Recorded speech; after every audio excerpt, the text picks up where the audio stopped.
Hi, I'm Mark Thayre, Senior Business Manager at Shortterm Finance.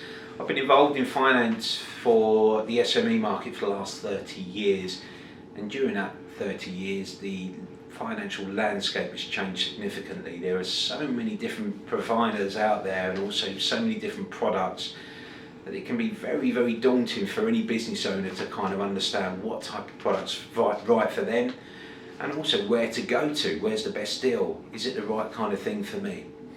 So I'd just kind of like to take out some of the myths about the finance, because it's not really changed an awful deal. There are three types of finance available to businesses. That's short-term finance, medium-term finance and long-term finance.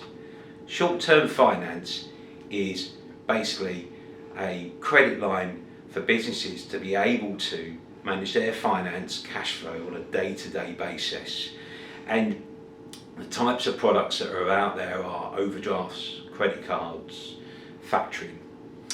Medium-term finance is generally a lump sum of money for that business to go and invest in their business, whether it be a piece of kit or taking on new staff and you need more money to keep that business trading, and also for things like marketing budgets and that kind of thing.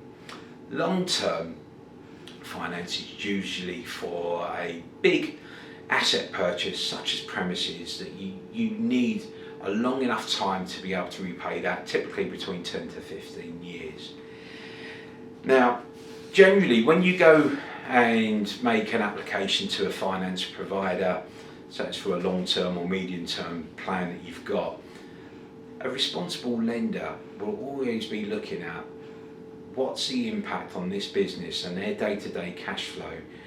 Should the application also include a short-term facility as well?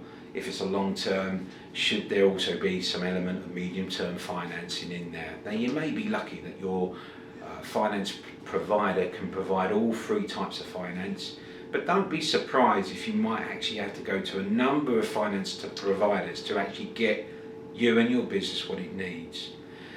Now, again, that's a lot of information to digest, and we would always kind of recommend that you go and speak to your business advisors, such as accountants, the people at the Growth Hub, or your bank manager, or even people at the community development funding institutions. Hope you found this video useful. Goodbye.